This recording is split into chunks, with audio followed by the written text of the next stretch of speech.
Welcome, everybody, to All Things Rex Worldwide. It's another Thursday, and I have a fabulous guest here with me today that I'm very excited about. I know if you've been following the blurbs about who's coming, I know you're excited too. It's Don Most, and he's probably best known as co-starring as Ralph in the TV series Happy Days. Now, more recently, you've seen him as Man's Best Friend, When George Got Murdered, ParallaxTale, Lifetime's Holiday in Santa Fe, and County Line No Fear. Plus, he's been on the TV pilot Puckheads, Harvest Time. He stars opposite Anson Williams, who you remember as Potsie from Happy Days. Old buddies with Robert Wuhl, and Scramble opposite Gail O'Grady and in Viral. Now, Don's gone back to his first love, singing, and he sings the standard swing tunes, big band style of music, and is mounted to show D Mostly Swinging, and he's released the CD. He produces, he directs, he stars, he acts, he does all these different things in TV and movies, plus a whole lot more. He has other interests as well. I'm going to bring him on now, and we're going to talk to Mr. Don Most about all manner of wonderful things. So stay with me. Now, before I bring him on, please go ahead and like the show, share the show, hit the share button, push it out there so other people can join us. And let's get going here with Don. Don, how are you, sir? Well, I'm good, Rex. Thanks for having me. How are you doing? I'm fantastic, and I'm so glad that you're here. And before we launch into Happy Days and some of that stuff, I know that you're very busy. You've got some travel plans coming up and different things. So I just want to say how grateful I am that you could be here today with us. Oh, my pleasure. Appreciate it. Thank you. Thank you. Can I ask you this? I'd like you to, if you would, how you got Happy Days. You've been in the business now some 40 years, and one, that kind of longevity is incredible because not everybody has it. So that's awesome. But number two, there are a lot of people watching who might be actors or want to be actors or filmmakers who would like to know, well, how do I get started, or how did you get started, Don, and what kind of advice you might have, or what kind of opening tale, how you got into acting and how you got on Happy Days and all those kinds of things, in the form of not only your story, but in something that might inspire and give them some kind of direction. Yeah, I mean, how I did it, I guess it's different with everybody to some degree. There might be certain things that overlap most people's experience. For me, I grew up in Brooklyn, New York, and I started really getting into and pursuing acting and singing and all that. When I was about 13, I started going on Saturdays because I was going to, regular public school. But on Saturdays, I would take the subway into Manhattan and go to this school for this first one catered to kids and teenagers, and it was more on the singing side that initially is where my stronger focus was, and through that I actually got asked to be part of a nightclub review of kids from 14 to 16 years old, and there were 7 of us, and I got to do it, perform in the nightclubs up in the Catskill Mountains the summer I was turning 15. So it's quite an experience for someone my age, and I was very excited. But after that, I decided to, long story, but I switched my focus. I really wanted to pursue, put my concentration on acting. And I think I'd been seeing some plays in New York, on Broadway, and then some of the great films that were in the 60s, mid 60s and late 60s, some great films. And, my heroes, like Paul Newman and Dustin Hoffman and Jack Nicholson. And the first film I saw him in was a movie called 5 Easy Pieces. And I just was electrified by those. And so I went to a more serious acting class when I was 16, and I spent a couple of years there. And then that's how I got a manager through that school that I was going to. I was recommended to this manager, and then she got me to meet with agents in New York, and I started doing auditions, mainly commercials. I started getting a lot. I did very well and did a lot of national commercials, and I got to understand what it was like working in front of a camera, because up until then the training was geared more towards theater. So this was a very valuable thing to learn. And then I was going to college too, and still going on auditions in New York while I was going to school in Pennsylvania. It was crazy. And then I decided to come out to California during the summer after my junior year in college. And I was only going to spend the summer, but I made some good contacts through the agents in New York. They recommended agents in LA when they knew I was going out there. And I met with several, and I signed with an agency. It was called the Jack Fields Agency. It was a good boutique agency. And then they sent me out on a few auditions while I was there during the summer, and I landed a couple of parts right away. And so then this is 1973, the summer of 73. And I was supposed to go back for my senior year after the summer. But the agents convinced me. They said, you got some momentum going. You did really well pretty quickly. And we think you could do really well if you stayed out for, maybe you could take 6 months off of school and let's see what we can get going, because, you had such a good start. So I did. I decided not to go back to school. I took 6 months off, and I got another part, but then nothing for several months. And I was like, oh, I made a big mistake, But then the audition for Happy Days came along. My agent told me it's a new show about the 50s. Graffiti was hot at the time, American Graffiti. So this show, even though they had shot a pilot for it almost 2 years earlier with Ron Howard and Anson Williams, it didn't sell then. So, but now they were trying it again since Graffiti was hot and Grease was big on Broadway. So I had several auditions. The next one was with Gary Marshall, who created the show, and about 10 other people. And then they asked me to come back for a screen test, which I did. And I was auditioning for Potsie. They weren't auditioning anybody for Ralph. It was a small part in the pilot script. It was not supposed to be a regular role. So I was auditioning for Potsie and did the screen test. And that's how it all happened. And they told me, my agent says, well, you didn't get the role of Potsie, but they like you so much they want to create a regular role for you. And there's a small part in the pilot for a guy named Ralph, and they'll make it a regular character. And so that's how that came about. Wow. Well, wasn't Happy Days first on like Love American Style or on something else? It was like one episode that then. Yeah, well, that was the first pilot that I was referring to, that Ron Anson and Marion Ross was in it too, but it was a different father. It was an actor, Harold Gould, played it in the original pilot, but it didn't sell. So, to get some use out of the pilot, they made, ABC said, oh, well, we could throw this on an episode of Love American Style. So we get some get something for the money we put in making this pilot. And so that's how it aired. But then they made a new pilot this about a year and a half later. We did it in like November, December of 73. And then this one sold and went on the air as a mid-season replacement very quickly. We came on in January, and it was like, a whirlwind. It just all then happened very quickly.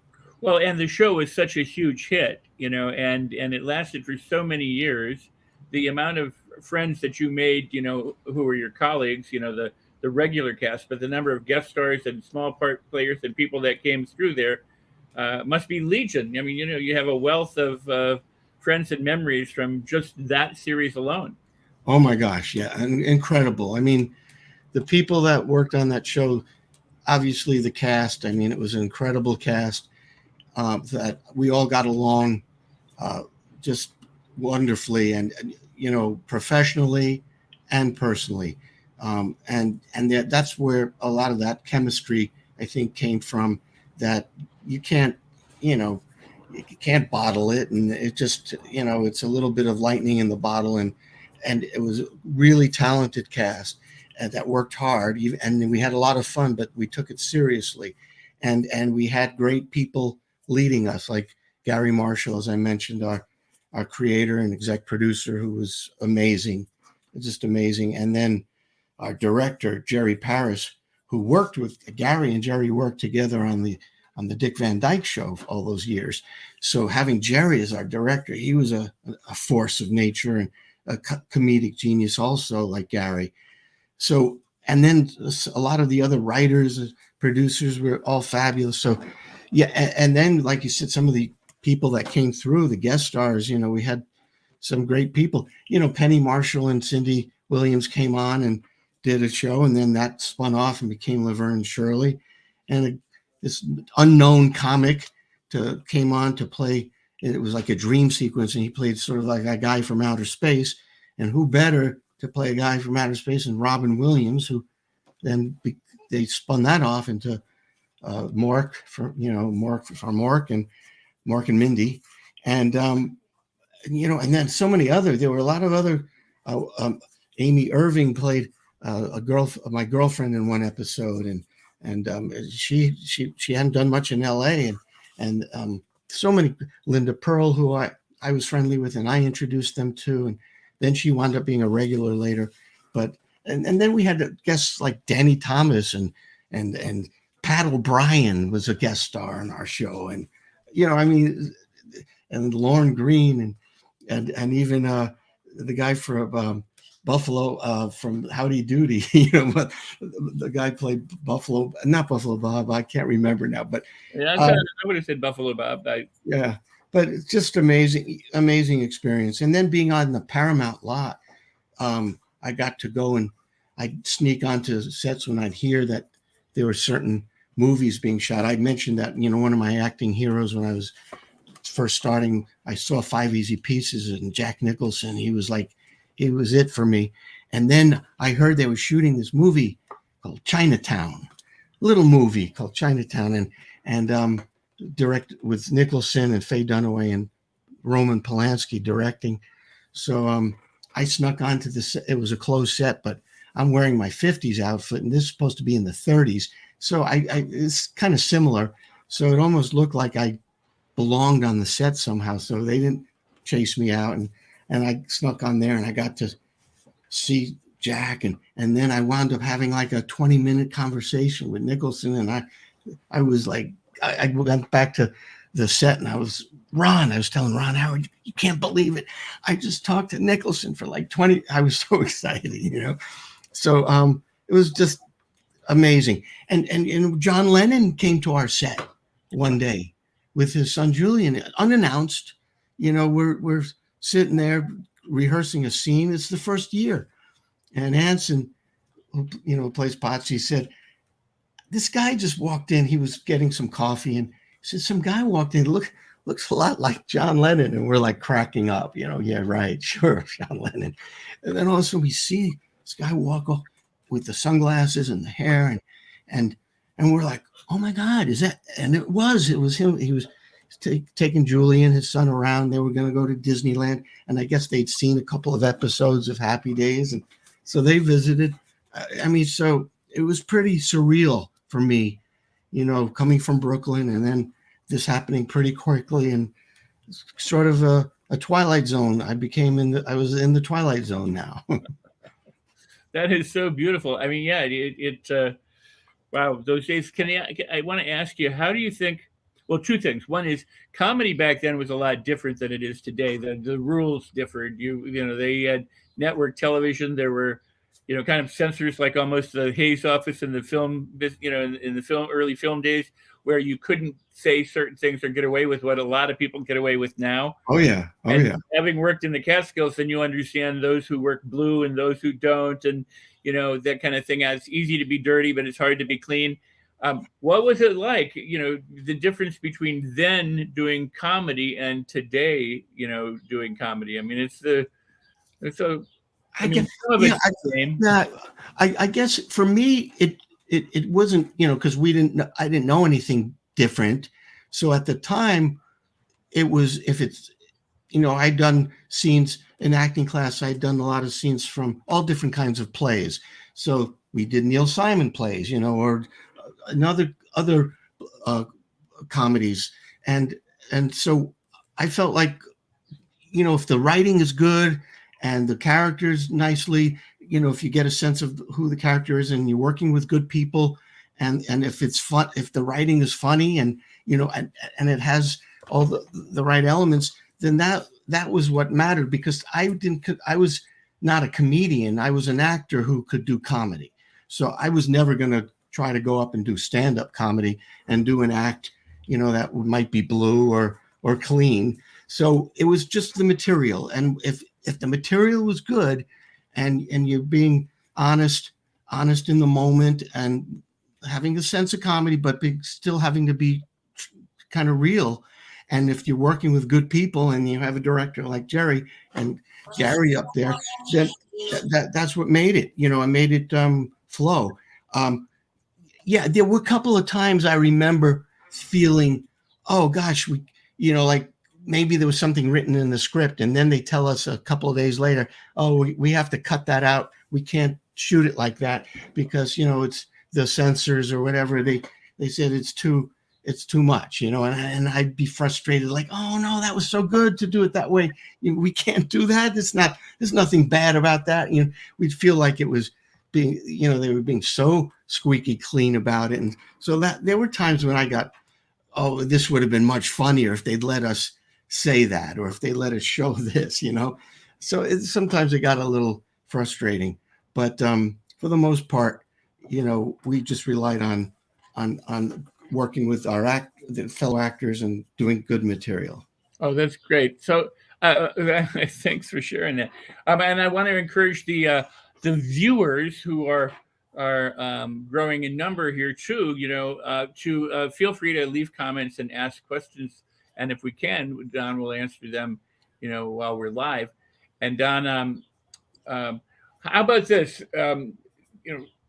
Way back then, and we'll go back and focus on Happy Days, but the difference between that industry then, when you were doing commercials, auditioning, you got the pilot, you got the show. I mean, that's a wonderful thing. First off, to have someone say, "We like you so much, we're going to write a part for you and put you in the TV series." But that's that's an actor's dream, I would think. But how does it? Yeah, but you want to hear a crazy thing, which I didn't tell you. I initially turned it down. When my agent called me up on this Friday and said, you didn't get Potsie, but they want to create this other role, there's a small part in the pilot, and they'll, they could build it, and it could grow, and you'll be guaranteed so many episodes. I, at the same time, was up. I had auditioned.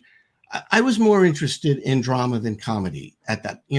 That's where my head was at. I was more, and most of the parts that I had gotten out in LA were dramatic parts. I played a guy who gets paralyzed in an accident in a show called Emergency, and then I did a police story where I played a psychopath. So a mad bomber. So I was more interested in drama, and I was up for this TV movie. Written by a guy named Herman Raucher, who had written the movie Summer of 42, which I thought was a great movie. And I was excited. And the guy who was going to be directing was a guy named Buzz Kulick, who had directed the first Brian song, which was the highest rated TV movie for many, many years. So I'm going, I want to be in that project. And I auditioned for it. And I gave a great audition. And my agent says, you've got a really good chance of getting this. They told him, but they weren't going to know for about a week. So on that Friday, when they offered me the Happy Days role, my agent and I talked, and we decided I said, I'd really like to do the dramatic one. So we passed on the show. But as luck would have it, my agent played basketball every Saturday at Gary Marshall's house. So then Gary had to talk with my agent and convinced him that he thought the show was going to make it as a mid-season replacement. They offered me more money, and he said we'll give him more guaranteed episodes. So after talking to then we decided to take it, but it almost didn't happen for me. If my agent hadn't played basketball there, who knows, you know? Well, I guess it's nice to have someone in your corner who knows better than you do. Yeah, right. I mean, looking back, oh my God. I thank my lucky stars. Let me ask you, because we have people who are asking questions, and at least two people have said, "What's your favorite episode of Happy Days?" And then Jenny asks, what was one of your most memorable experiences filming Happy Days? Now, you mentioned the Nicholson experiences of certainly a memorable experience, but yeah. I think some of them also want to bring it back to memorable on set with. Favorite episode is so tough, because there were a bunch of them, but I tend to, I'm a little biased, so I tend to favor some of the ones where my character, because Gary was great. He would always give, even though I was not one of the stars, I was a supporting character, but I became one of the regulars. But he would make sure we would always get at least one episode a year, maybe two, where the story revolved around your character. So the very first time that happened was in the third season for me.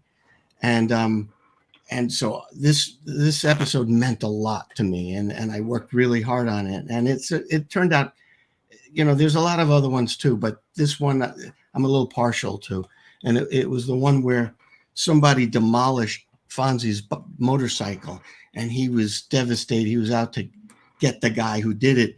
It turns out I had accidentally backed into his bike, and then I panicked, and then it was stuck, and I went backwards and forwards, and I just totally destroyed it. And I was hiding pieces in mailboxes and all that. And then I was going to run out west to get away because I knew I'd be dead.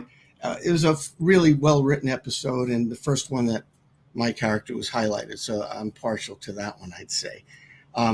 Now, for the most memorable moment filming, that is almost impossible because there were so many. I think what I remember, what really stands out for me when people say, what do you remember most? And it was when we started changing from being a one camera show to a 3-camera show, meaning at the beginning we were shooting it like a movie, a different scene in this set, and then maybe in the morning, and then you have another scene later in the day. You're shooting out of order like a movie. Then the 3-camera we changed into a 3-camera style in the third season, and we would shoot Friday nights with an audience, and we'd rehearse all week. But now, for the first time, because when we were doing it the other way, we didn't have a lot of interaction with the writers or Gary, not mainly with Jerry, who was directing. But now we would have a read through on Monday with all the writers and the producers, and we'd have notes and talk about it. And then we'd start rehearsing on Tuesday with Jerry and Wednesday. Then on Wednesday, we'd have a run through, and all the writers and Gary and some other producers would be there to watch the run through. And then we'd all have a session together and go and talk about where there were problems, have notes. And it was such a collaborative and fervently creative period, those meetings. And we'd have that again on Thursday night, and then on Friday after the dress rehearsal. So to me, those were some of my favorite moments. I mean, there were so many other great ones, but the sense of working together so cohesively like that and creatively, those are the memories that really stand out for me sometimes. Wow. Do you think that much has changed between those early days of making television and how we do it today? Well, I think the 3 or 4, they use 4 or 5 cameras sometimes now, I think those are probably pretty similar. I think so. I haven't done, a 4-camera shoot in so many years, so I can't speak from experience, but I think that they're probably shot in a similar way. But I think there's a difference in the 1-camera shows than back then, because back then, hour shows. Most of the hour shows were the ones that were one camera. Half hour were started. Some of them were one camera, like we were. MASH was one camera, but most of them during that period were the big shows were the 3 camera, and I think, but the ones that were one camera for an hour, they had to shoot very fast. They were shooting a whole hour show in, I don't know, 7 days or something.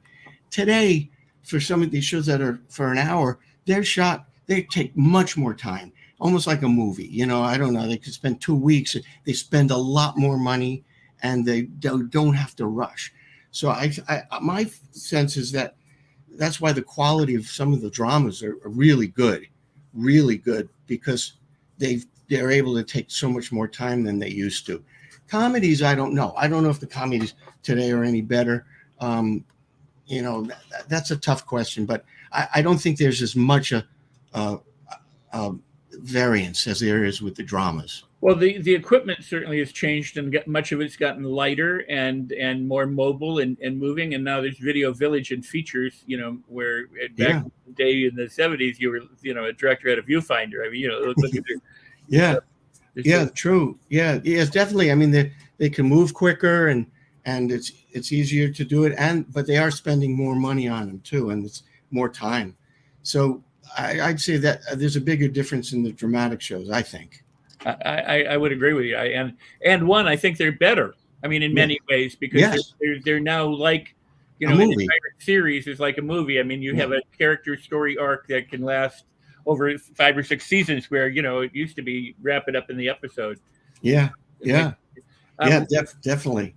I want to again encourage people. We're going to have to take a commercial break here in just a couple of moments, but before we do, I want to remind people to be sure to be able, ask questions and leave comments. So we've got a number of them. One question, and it's going to shift the topic a little bit, but I'm happy to do that. And that is, do you prefer to act, direct, or produce? From Teresa asked that question. Oh, wow. Thank you, Teresa, for that question. Sing, for that matter. Or sing. First off, producing it was never something that I want to. I did that out of necessity on some of the shows, like to help get them made, or to help out. Mainly, my real passion is in acting and directing and singing.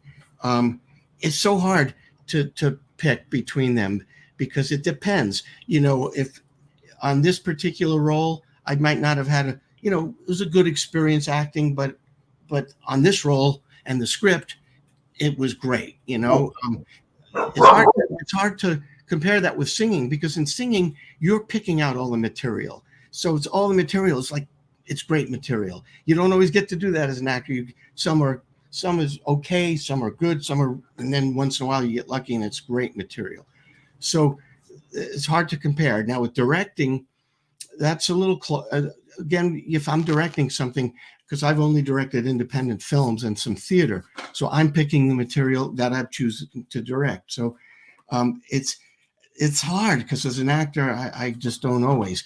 I would say probably if my favorite thing to do is if I'm having a great role in a film with great actors and a great director, that would probably be my favorite thing to do, more so than the others. But the others are close second. They're right behind. Well, and we're going to take a commercial break in just a few seconds, but, just as a comment, someone has pointed out that a director might make 5 or 10 movies, or maybe 20 in a lifetime, but you could have 1,000 different parts that you play as an actor. So absolutely. Yeah, that's true. It's hard to compare. It's not always apples to apples, Absolutely. So let's take a quick commercial break with the Los Angeles Tribune. We'll be right back with Don Most, Ralph, star of Happy Days and so many other TV shows and movies, and we'll be right back.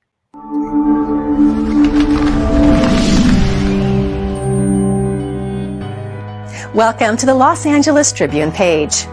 Here you will find original news programming, exclusive digital events, and shows that are directly from the community.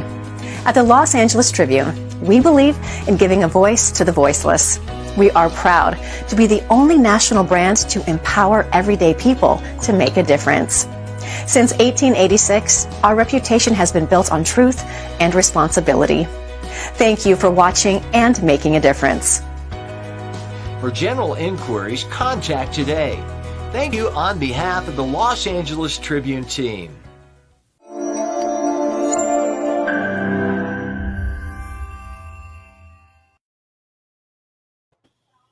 Wow, and welcome back. I got to say, Dan says the show is pulling nostalgic heartstrings. Ashley goes, is Happy Days your favorite role? And then there's another question coming up. But I got to say, I have the best job in the world because I'm sitting here with Don Most, and I get to talk with Don and share that with the world. I can't tell you how wonderful this is, Don. Oh, thank you. And I'm very pleased, and I'm happy that people are a lot of fans here. And this show, if they pushed it out and share it, and the replays will be available as when we're done. A lot of people will see this, and a lot of people who know you and follow you, and those that remember, and those that are yet to find out. It's a great opportunity. So let's go with the first question. Is Happy Days your favorite role? And if you say no, I wouldn't be surprised. If you say yes, I wouldn't be surprised either. I'm saying, yeah, it's tough because it's comparing isn't always fair, apples to apples, because TV as opposed to film, and especially the way we were having to shoot then. I guess I would say, and also because I did Happy Days, for 7 seasons, and working with those people. So I would say for television, yes, it's my favorite role. It was my favorite role for television, but for film, it would be something else, like some of the more recent films I did. Again, it's was it your favorite role because of the script? Well, on Happy Days, I did 170 different episodes of scripts, and some were better than others. But overall, yes, it was my favorite TV role. But I'd say for film, some of the recent ones I did, a movie called Lost Heart, and then Man's Best Friend. I think they're both on Amazon. I did Lost Heart a few years ago, and both of them just a couple of years ago. So those, I would encourage people to check those out on Amazon. And Man's Best Friend is also MBF. I play a defense attorney representing a wounded vet. It's a pretty heavy film and pretty compelling. And Lost Heart, I play a small town pastor, and it's very quirky, and there's comedy and drama and some fun subject matters that you and I discussed earlier is in the film. The UFO aspect is that's part of the film. Yeah, there's Lost Heart. It's a really, really lovely film. So people could check it out on Amazon and MBF as well. Well, what I also appreciate, as an actor, what you said is that, when you started, you were in drama, and then you got a comedy, and it's cool. You get to do both, and yet, some things, there's some things you look at and you go, yeah, I was great in that, or wow, I sucked in that, or I was, all sorts of different reasons why you might like or not like something. Teresa asked this question of you again, which is, what genre would you like to work in, or what role do you want to do that you've yet to be offered? I have a feeling someone wants to write you a role. Well, that might be nice. You never know.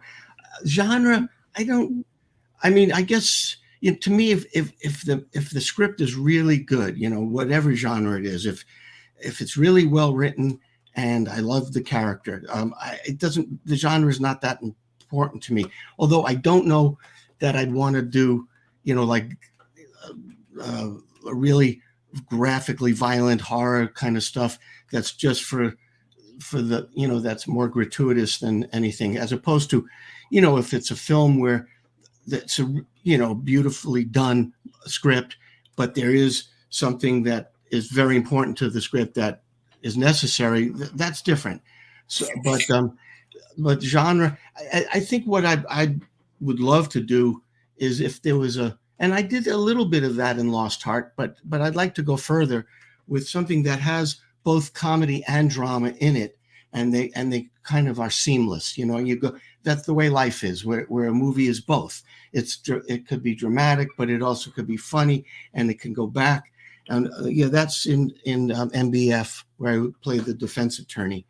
That's mainly dramatic, and Lost Heart was probably more dramatic, but had some comedy. But I'd love to do something where, it's almost equal, both comedy and drama, and that would be what I'd love to do. That's very cool, and to have something written that way, where it's where it, you don't want to call it a dramedy, that kind of thing, but it just has that. Yeah, I guess something like that, something like a dramedy. I don't know. Yeah, where it's kind of seamless, where it's a natural ebb and flow of the way things are. Well, now there's a comment for you on behalf of my fellow soldiers and service members. Thank you for bringing such an honor to that role. Oh, thank you so much. That's really nice of you to say. Yeah, I was very proud to be part of MBF and got to meet some very brave veterans and the whole subject of I was defending a wounded vet and his problems with reassimilating back into civilian life, and the writer DJ Perry did a fabulous job of that and focusing some light on that in a really important way. So thank you for that comment. And yes, I was very proud to be part of that. Yes, for Lost Heart. I was nominated at a big festival last year, about a year ago in Orlando, the International Christian Film Festival, and I won Best Supporting Actor in a feature film.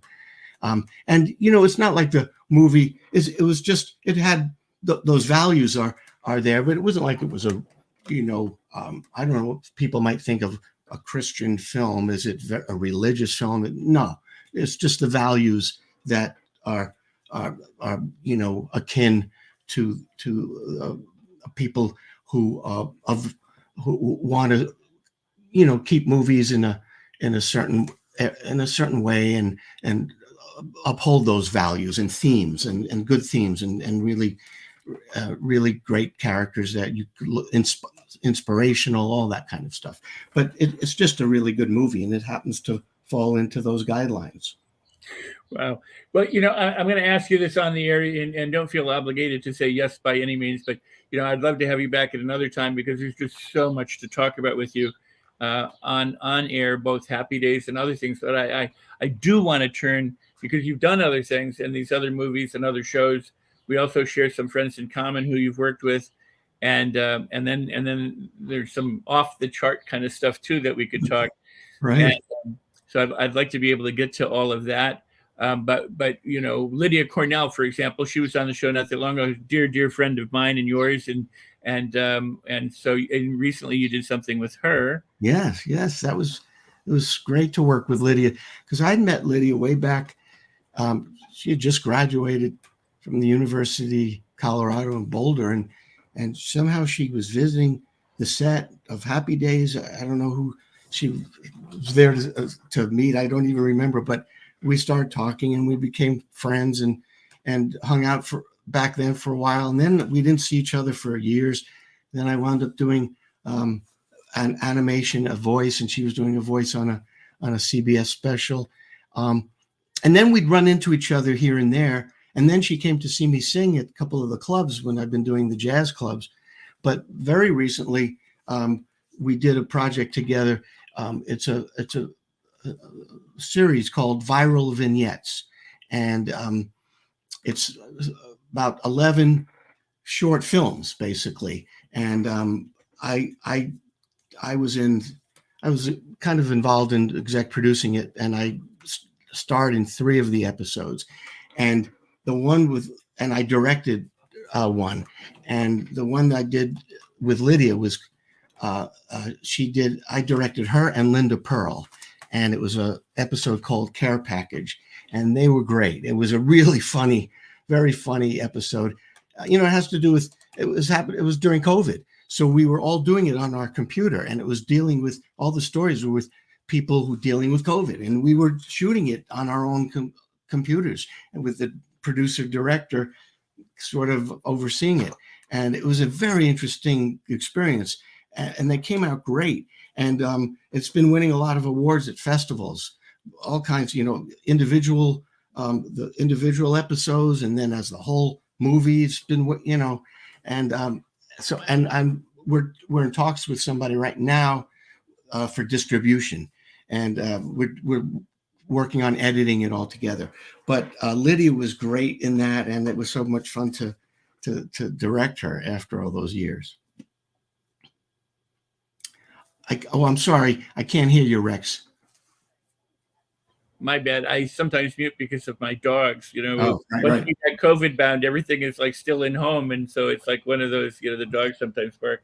So if you've heard them, they're simply saying hi. We love Don too, and Okay. in their ear. But Lydia was on my show not that long ago, and she, I don't remember. Well, I have to go back, but I encourage you, if you haven't seen the episode, to watch her. But either she told me in private or told us on air how you and she met, and I just remember it being a good time and a fun time. Yeah. So yeah. but- She was so lovely then, lovely now. Truly. So and then Misty Rowe. I mean, I first met Misty like in 75, early 75 or late 74. And then she got When Things Are Rotten. She started as Maid Marian with Right. Dick Gautier, and Yeah. that was like stage 17 on the Paramount lot or whatever. But at Right. And we had her on our show as Wendy the Car Hop. Car Hop, right? Right. Exactly. Yeah. And then she went to Hee Haw. Then she was on Hee Haw for many years. I can't remember how many. And I've recently worked with Misty on the stage singing, because so she's been like a guest in one of my shows, and then we did a show together, and we're looking to do some more together. It's a lot of fun. That's so cool. She's such a nice person. Oh my God, yes. Such a wonderful person. And She sure is. I mean, I just reconnected with her after many. I mean, we had 30 years ago we talked. I mean, and discovered each other on Facebook. So that was a trick. And because either you or she were posting some of the stuff from Happy Days, I'm like, oh my gosh, I got to connect with Misty again. And great. And so that was terrific. Now we share another friend, and who we both know, and as a result, we share other friends in the film business. But this is Don Schmidt. Right. Yeah, Don. Well, Don is, for people who don't know, he's sort of one of the leading research writers in the field of ufology. And, he's written several books. The one that I read was Witness to Roswell, which was a great read. And he spent so many years researching, serious research into, of events, witnesses, corroborating, cross-referencing. I mean, really getting into it in a serious way, and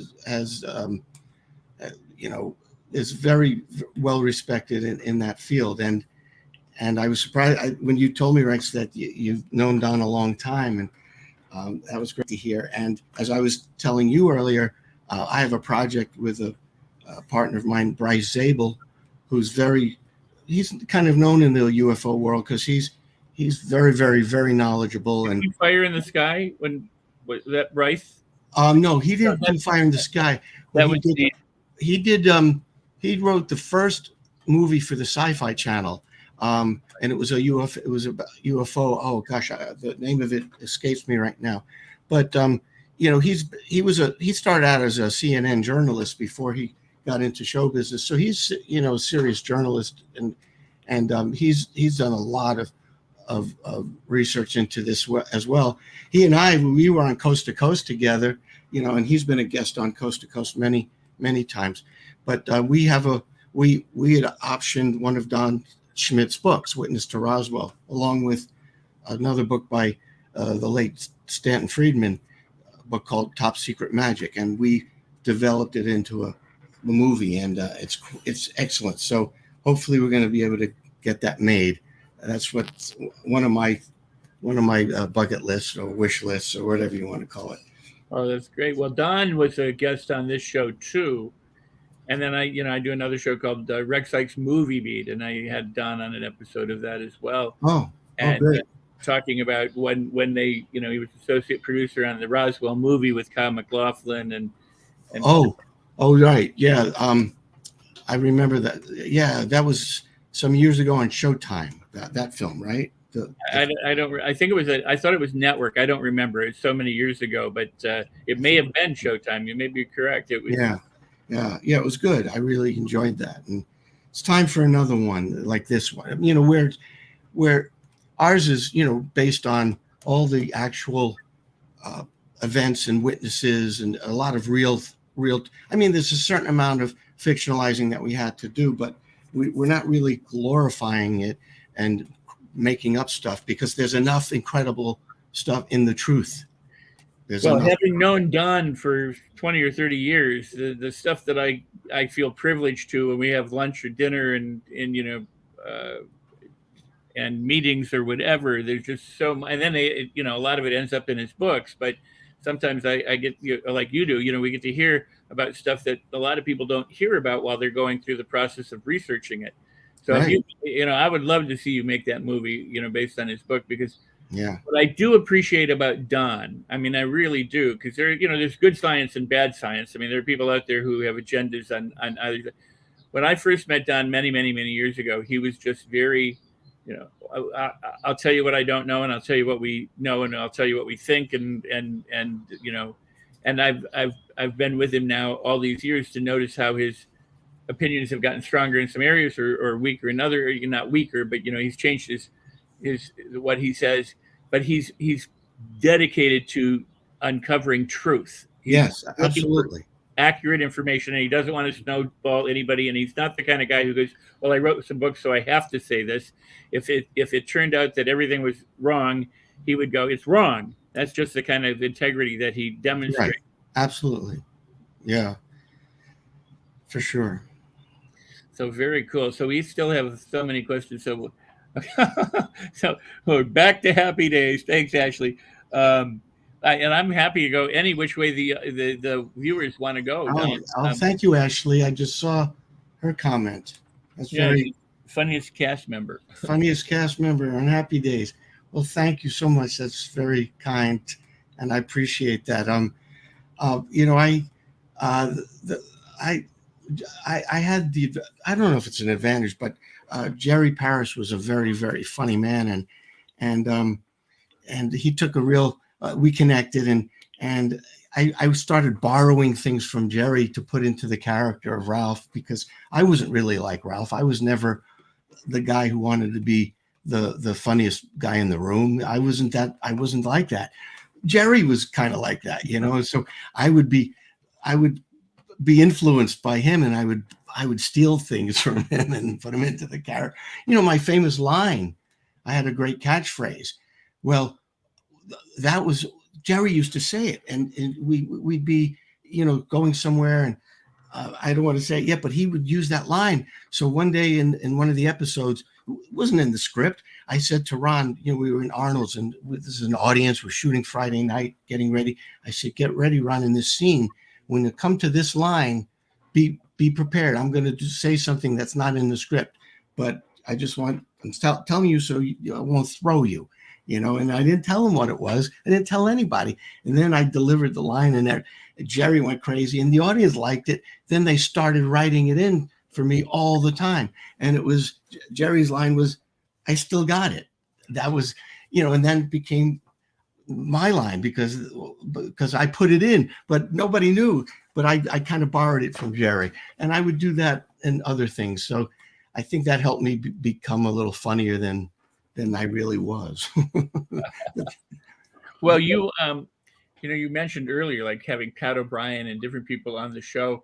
Pat O'Brien, for people who don't know, was a star in the 40s and, and 50s. And it's to be able to work with people of that caliber. And then Jerry Parrish from the Dick Van Dyke Show, if they remember the Dick Van Dyke Show and remember Jerry, as the dentist, this is and Jerry had done some pretty big movies. He worked with Humphrey Bogart in the Caine Mutiny and The Wild Ones with Marlon Brando. He was in class at the actor studio with Marlon Brando, and then he did Marty. He did where Ernest Borgnine won the Academy Award for that movie, and Jerry played his brother-in-law. So he had quite a broad experience, but in comedy there was not too many people like him. He was up there with Gary and the Mel Brookses and up in that league. I would put him up there. Well, I think yes, I would agree with you. I mean, and he's unsung in that way, but that's very cool of you to point out, because a lot of people think, oh, Gary Marshall, because they're familiar with Happy Days and the movies, and then Penny Marshall as a director and things like that. Right. Yes, you did get to work with these people. I mean, that is true, and they got to work with you. Let's make sure it works both ways. Oh, thank you. But so I guess everybody thinks it must be all fun and games, if you're working with funny people doing funny comedy and stuff like that. But you're also manufacturing content for either a television audience that you're doing live, or prior to that, a one camera shoot where you're, it's just like making movies. I mean, it is a fairly serious business. It's it's long hours. It's not, Yeah, especially the one camera days. Those were much tougher hours. They'd be shooting 12-hour days, sometimes maybe go over. And on the 3 cameras, it's a little bit easier schedule, but it's still, it's still, you got to do really good work, and there's a discipline that's part of it, and intense concentration and all of that. But I love it. And, most actors, that's part of the deal and part of the game. And they, the hardest part is getting the job. That's the hardest part, right?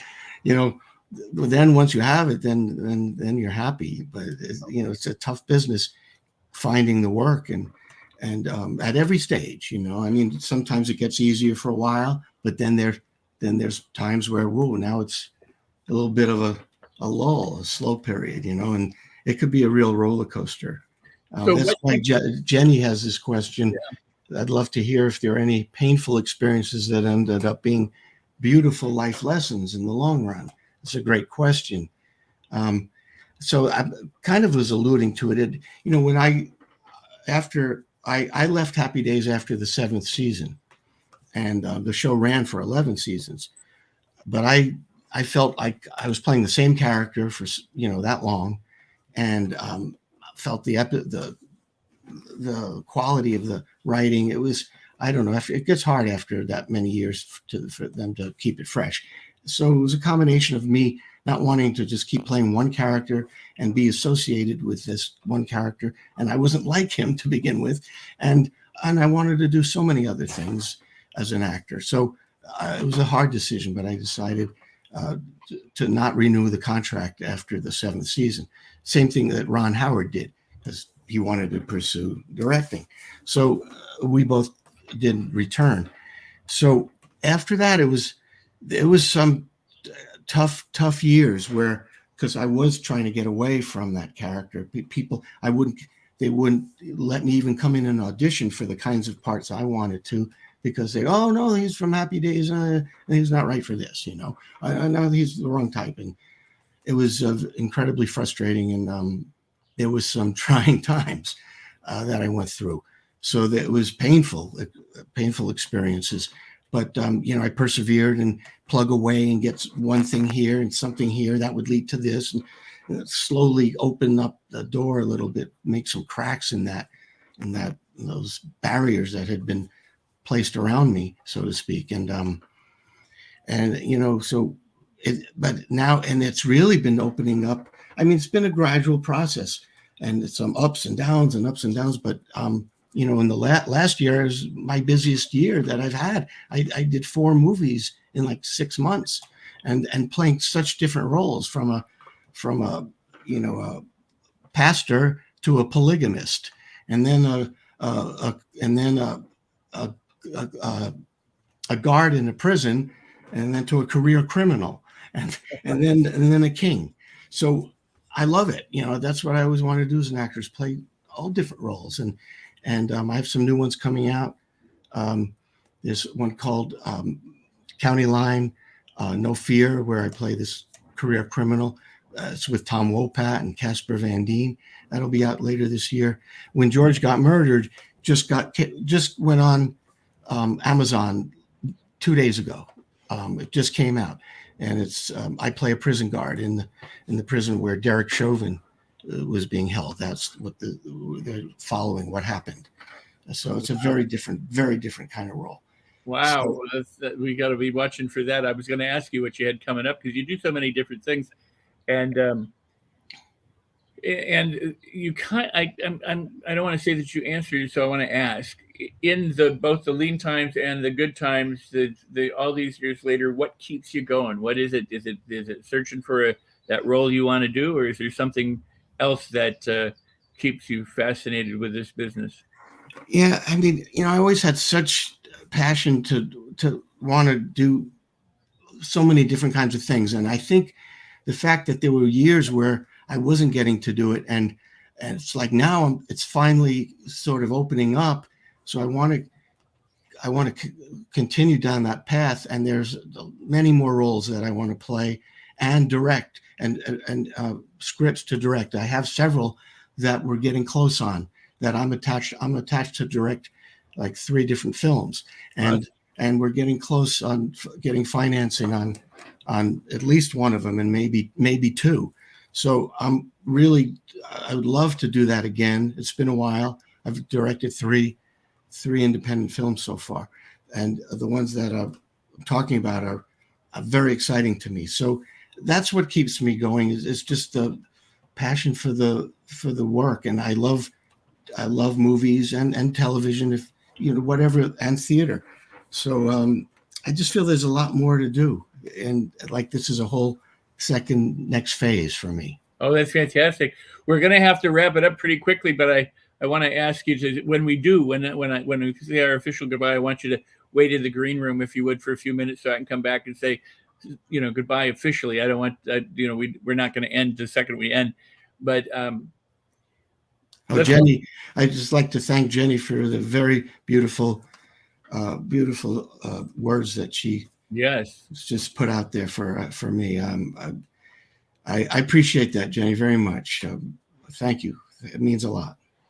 Absolutely. That's beautiful. And what I wanted to say, Don, is, we haven't yet talked much about the singing, but you have a CD and you have different things that you're doing. Would you like to share some of that? Yeah. Real quickly. I know we don't have a lot of time. I do have a CD out called Most Mostly Swinging. And it's what I was doing when I was 14, 15 years old. My first love, as I like to say, all the great standards, with the jazz feel, like the Sinatra kind of style, and Bobby Darin and Nat King Cole and some of the great jazz singers. It's always been such a huge passion of mine. And so the album is out. It's been out for several years on Amazon, iTunes, and I'm just getting ready to release a new one, and I'm really excited. I've been working with a producer in Nashville, and doing jazz standards again, but not the big band, a more contemporary jazz setting, and a few things a little different. And it turned out really, really good. And I don't know which is going to be the first single, but we're going to be announcing that soon, probably next month, and then the CD will come out shortly after. So I don't even have a title for it yet, but I'll post about it on like Facebook and under Don Most and Twitter, and which is at Most Don, at Most _ Don, and Instagram is Don Most 1. So I'll put it out there when the time comes soon, very soon. Well, that is so fantastic, and I can't tell you how much I've enjoyed you being here and getting to talk together with you, and for our audience who are huge fans of yours. It's obvious from the comments and the questions that you're just very, very loved, and I think that's so cool. I mean, that's on you, man. That's very cool. Yeah. And But I also want to give you a moment or two to however you'd like to leave our audience with any parting word or thought or something, so that. Sure. Thank you so much for spending time with me and Rex and listening in. I sometimes forget that that people would be interested in hearing about this stuff from so long ago. So it brings me a lot of joy and makes me feel good. And I hope that you'll feel that way about some of the future work that I have coming out, and hope to be able to do this again with you, Rex, and we'll all talk and answer questions again. Well, that's awesome. That's very cool. And I know you're traveling soon, and I'll be back home in July sometime. Maybe we'll meet up again and get together with Lydia or Misty or somebody. But that'd be fun. That would be fun. But in the meantime, just happy travels and good health and much Thank you so much. And all possible kinds of success to you. Oh, thank you so much. Much appreciated, really.